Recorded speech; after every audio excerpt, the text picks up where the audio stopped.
ये वो necessary being है जिसका मौजूद ना होना नामुमकिन हो, क्योंकि अगर ये मौजूद ना हो तो सारी चीजें एग्जिस्टेंस में आएंगी ही नहीं, और ये सारी कॉन्टिंजेंट चीजें उसी के ऊपर डिपेंड करती हैं। अब अगर आप ये सवाल करते हैं कि फिर उस हस्ती को किसने बनाया, फिर उसका कॉज क्या है, फिर उसका कॉज क्या है, फिर उसका कॉज क्या है, और एंडलेसली चले जाएं, इसे हम कहते हैं इन्फिनिट रिग्रेस ऑफ कॉजेज, जो कि लॉजिकल फैलेसी है।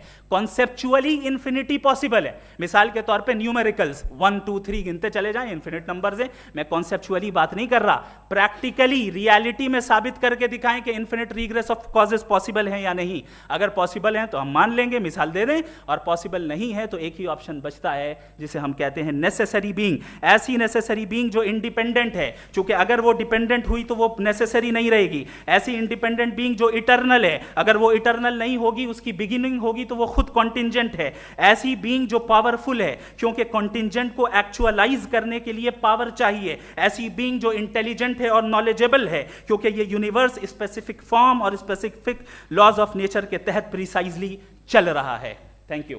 खबर देना चाहूँगा कि मेरी नॉलेज साइंस के बारे में बड़ी मामूली है, तो आप फिक्र ना करें उसकी, लेकिन कुछ कॉमन सेंस है मुझ में। देखिए, ये खुदा का तस्वुर कोई नया तस्वुर नहीं है, ये सदियों से रहा है।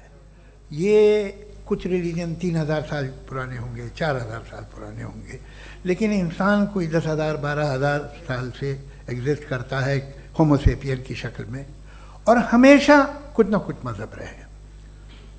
ये मज़हब जाहिलों के नहीं थे, ये मज़हब एक ऐसी ग्रीक सोसाइटी के थे जहाँ बड़े बड़े फिलोसफर्स पैदा हुए। ये मज़हब इजिप्शियंस के थे जिन्होंने पिरामिड्स बनाए थे, ये रोमन्स के थे